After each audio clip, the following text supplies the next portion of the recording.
Depuis des temps immémoriaux, la mer Rouge tient à distance l'Asie et l'Afrique. Elles sont assez proches pour se saluer, mais assez éloignées pour que tout passage exige une organisation rigoureuse. Des ferries assurent de la liaison, mais le moment est venu d'envisager mieux. C'est ainsi que les ingénieurs ont imaginé un méga-projet de tunnels et de ponts, destiné non seulement à relier les deux continents, mais aussi à transformer durablement toute la région. Il y a des millions d'années, la péninsule arabique s'est lentement détachée de l'Afrique, ouvrant une entaille d'eau que nous appelons aujourd'hui la mer Rouge. Celle-ci est réputée pour ses eaux d'une limpidité cristalline, ainsi que pour ses récifs coralliens qui semblent avoir été peints par un artiste d'exception. Arrêtons-nous sur un point spécifique, le détroit de Tiran.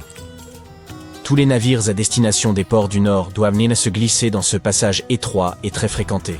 D'un côté, l'Égypte et la péninsule du Sinaï, âpre, dorée, ponctuée de stations balnéaires. De l'autre, l'Arabie Saoudite et la côte de Tabouk, où des collines désertiques viennent s'enfoncer dans une eau d'un bleu éclatant. Sur une carte, la distance paraît infime, presque comme si l'on avait omis de connecter deux points. Le détroit ne mesure qu'environ 13 km d'une péninsule à l'autre. Assez peu pour que, par temps clair, l'on distingue parfois la rive opposée. C'est ce goulet animé que les concepteurs souhaitent convertir en un axe direct routier et ferroviaire. Mais que cherchent-ils exactement à édifier? L'objectif est de créer un itinéraire continu entre la péninsule du Sinaï et la côte de Tabouk. Les ingénieurs hésitent encore entre un pont, un tunnel ou une solution mixte qui combinerait les deux. La difficulté se cache sous la surface. Près du rivage, le fond est suffisamment peu profond pour soutenir de solides colonnes, mais plus au large, il s'abaisse brusquement jusqu'à atteindre environ 270 mètres, comme une abrupte falaise sous-marine. Une telle profondeur exclut les appuis d'un pont classique. Le tracé doit donc épouser le relief, plutôt que d'imposer une forme unique sur toute la traversée. S'ils optèrent pour un pont, les constructeurs poseraient sur le fond marin d'immenses tubes d'acier appelés caissons, que l'on peut comparer à de gigantesques seaux métalliques. Une fois en place, l'eau est évacuée afin que les équipes édifient à l'intérieur une base parfaitement sèche. Le béton transforme alors cet espace en piliers surgissant des profondeurs, et des grues flottantes déposent entre ces appuis de longues travées routières comme des pièces d'un puzzle. Cette méthode convient aux zones peu profondes, mais l'ancrage devient délicat en profondeur, à cause de la pression élevée, des sols meubles et de la forte houle. Les tunnels contournent cette difficulté en passant sous l'obstacle. Les équipes peuvent y envoyer des tunneliers, surnommés des vers, ou fabriquer à terre de vastes segments, de la taille d'un sous-marin, avant de les immerger à leur emplacement. C'est le procédé employé pour la liaison géante Hong Kong-Zhuhai-Macao, qui démontre son efficacité même dans des eaux profondes et fréquentées. On pourrait regarder la carte et se dire « 13 km, ce n'est pas grand-chose ». Mais en réalité, l'entreprise n'a rien à voir avec le fait de jeter un énorme tronc par-dessus une rivière et d'y voir un pont. Voitures, bus et trains exigent de longues rampes progressives, sans pente brutale, dignes de montagnes russes. En ajoutant ces accès de part et d'autre, l'ensemble pourrait atteindre une trentaine de kilomètres, rejoignant ainsi le cercle des géants comme le pont-tunnel de Chesapeake Bay aux États-Unis ou la chaussée du roi Fahd entre l'Arabie Saoudite et Bahreïn. Mais l'ampleur du projet et le fond marin capricieux ne sont pas les seuls obstacles. Le climat complique tout autant la tâche. Les températures dépassent fréquemment les 38 degrés. Le béton durcit trop vite, obligeant à le refroidir ou à travailler sur des plages horaires réduites. L'acier se dilate sous la chaleur, rendant les ajustements précis pénibles. Quant aux ouvriers, ils ne peuvent rester longtemps au soleil sans avoir l'impression de cuire sur place. À cela s'ajoute l'air salin de la mer Rouge, qui attaque le métal plus rapidement qu'on ne l'imagine, imposant des protections résistantes et des inspections régulières pour préserver l'ouvrage. Si ce projet reçoit l'autorisation, il faudra compter plusieurs années de travaux. Une comparaison éclairante serait le pont de l'Öresund entre le Danemark et la Suède. Il ne mesure qu'environ 16 km et a pourtant nécessité près de 4 ans de chantier, dans un contexte bien plus favorable que celui de la mer Rouge. Vient ensuite la question du coût. Les premières estimations avoisinent les 4 milliards de dollars, mais ce montant ressemble davantage à un point de départ qu'à une facture définitive. Au moindre imprévu, la note grimpera presque inévitablement. Un autre enjeu mérite d'être évoqué. Juste sous la surface, le détroit de Tiran abrite des dauphins, des raies, des tortues marines et même des requins, dont de paisibles requins de récifs qui glissent comme s'ils veillaient sur les splendides coraux multicolores. Ces récifs ne sont pas de simples ornements. Ils figurent parmi les plus vigoureux de toute la mer Rouge. Les scientifiques soulignent que, dans certaines zones du Nord, les coraux supportent des températures plus élevées que beaucoup d'autres dans le monde, ce qui confère à ces récifs une valeur exceptionnelle en termes de résilience climatique. Cela signifie qu'une seule erreur pendant la construction pourrait charger l'eau de sédiments, et ce simple voile suffirait à étouffer les coraux, comme de la poussière sur une peinture fraîche. Il en va de même pour le bruit, le forage et le passage des navires. Les récifs ne peuvent pas s'éloigner lorsqu'ils sont importunés, contrairement aux poissons. Une fois abîmés, des décennies peuvent être nécessaires pour qu'ils se reconstituent, lorsqu'ils y parviennent. Pour limiter ces risques, les concepteurs doivent bâtir de manière à maintenir une eau aussi limpide et stable que possible. Les zones de chantier pourraient être entourées de rideaux anti-sédiments pour empêcher leur dispersion. Les engins lourds devraient éviter les secteurs riches en coraux. Certains tronçons pourraient privilégier les tunnels plutôt que des piles afin de préserver le fond marin. Chaque choix doit s'accorder avec la cartographie sous-marine, et pas seulement terrestre. De plus, l'ensemble du projet exigerait la surveillance constante de scientifiques et d'inspecteurs, chargés de suivre la turbidité de l'eau et le comportement de la faune. Au moindre signe inquiétant, la seule attitude responsable consiste à ralentir ou à adapter la méthode, plutôt qu'à accélérer et laisser le récif en payer le prix. Mais si tout finissait par concorder, le bénéfice serait considérable. Aujourd'hui, si vous renoncez au ferry et restez sur la terre ferme, la géographie se montre impitoyable. Il faut contourner tout le nord de la mer Rouge, traverser plusieurs pays et parcourir plus de 1600 km, uniquement pour franchir une étendue d'eau qui ne mesure que quelques kilomètres, à son point le plus étroit. C'est comme faire le tour complet du pâté de maison, juste pour frapper chez son voisin. Une liaison permanente bouleverserait cette logique. Les temps de trajet diminueraient, les ports des deux rives deviendraient plus accessibles, et passer de l'Afrique à l'Asie en voiture semblerait soudain aussi banal que traverser un long pont autoroutier. Sans compter l'aspect le plus spectaculaire, qui serait la vue dans le cas d'une solution hybride. Vous débutez le trajet côté Sinaï, le désert dans le dos et la mer Rouge devant vous. Au lieu d'attendre dans une file pour le ferry, vous montez sur une rampe qui s'élève tandis que l'eau scintille au-dessous. La route s'enfonce ensuite dans un tunnel sous une voie maritime très fréquentée. Puis, en peu de temps, vous retrouvez la lumière de l'autre côté, désormais sur un continent différent. La version ferroviaire pourrait paraître encore plus fluide. Vous prenez place, les portes se ferment, et le train glisse vers la traversée sans ralentissement ni arrêt successif. Il pénètre dans sa propre section de tunnel, file silencieusement sous la mer, puis réapparaît côté asiatique avant même que vous n'ayez terminé de consulter votre fil d'actualité. Pour les touristes, cela signifierait davantage de stations balnéaires, plus d'escapades du week-end, et un nouveau saut continental appelé à devenir une expérience incontournable. Pour les camions de livraison, chaque heure gagnée se traduit en économie. Même les villes voisines en ressentiraient les effets, avec plus de visiteurs, plus d'échanges et des revenus accrus. Un tel lien ne se limite pas à connecter des terres. Il structure des économies, des ports maritimes et la vie quotidienne. C'est une immense opportunité, à condition que le monde sous-marin soit préservé. En Asie, il existe un pont bien plus long que ce que l'on pourrait croire possible. Le HZMB s'étend sur 55 km au-dessus des eaux ouvertes, ce qui en fait le plus long pont maritime du monde. Alors, si une structure aussi massive peut traverser des eaux agitées, pourquoi la Nouvelle-Zélande ne pourrait-elle pas construire un pont entre ces deux principales îles? Après tout, nous parlons d'une distance d'à peine 22 km.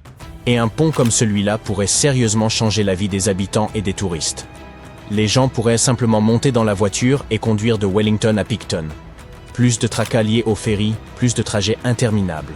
Juste un incroyable voyage routier avec des vues océaniques des deux côtés. Alors, qu'est-ce qui les en empêche? Eh bien, il semble que tout. Je veux dire, construire un pont là-bas est techniquement possible. Mais il y a quelques raisons pour lesquelles les experts se disent « peut-être pas ». Commençons par l'évidence, la distance. L'île du Nord et l'île du Sud sont séparées par le détroit de Cook. Comme je l'ai dit, il mesure 22 km de large à son point le plus étroit. Ce n'est pas beaucoup, c'est vrai. De plus, nous avons le pont HZMB, prouvant qu'il est effectivement possible de construire un pont sur la mer pour couvrir cette distance. Mais nous ne pouvons pas ignorer le fait que la géographie de la Nouvelle-Zélande est, un tout autre jeu. Le détroit de Cook n'est pas exactement une étendue d'eau calme et amicale. Il est profond, très profond. Certaines parties plongent à environ 3000 mètres. C'est comme empiler 7 Empire State Buildings les uns sur les autres. C'est aussi une étendue d'océan rude et capricieuse qui aime secouer les navires comme des canards en plastique. En fait, un bon nombre d'entre eux ont été naufragés dans le détroit de Cook, et malheureusement, de nombreuses vies ont été perdues. Toutefois, vous n'avez pas trop à vous en inquiéter, car les pires accidents se sont produits il y a très longtemps. Les navires et les ferries qui le traversent aujourd'hui sont bien plus sûrs. Malgré tout, il serait assez difficile d'éviter d'avoir le mal de mer en le traversant. Les choses deviennent encore plus compliquées sous la surface. Le fond marin là-bas est irrégulier et imprévisible. Ce qu'il se passe, c'est que le détroit de Cook a des marées opposées à chaque extrémité, l'une là où il rencontre la mer de Tasman et l'autre là où il rejoint l'océan Pacifique. Et elles ne se déplacent tout simplement pas ensemble comme on pourrait s'y attendre. Quand la marée est haute d'un côté, elle est basse de l'autre, comme si elles étaient totalement désynchronisées. Alors toute cette eau se précipite d'un côté à l'autre du détroit pour équilibrer les choses, créant ainsi de forts et désordonnés courants en son milieu. Ensuite, il y a le temps. Le détroit de Cook n'est pas seulement venteux, c'est probablement l'un des endroits les plus venteux de l'hémisphère sud. C'est parce qu'il est situé en plein milieu de l'un des 3 grands couloirs de vent de la Nouvelle-Zélande. En gros, ce sont des endroits où le vent ne fait pas que passer rapidement.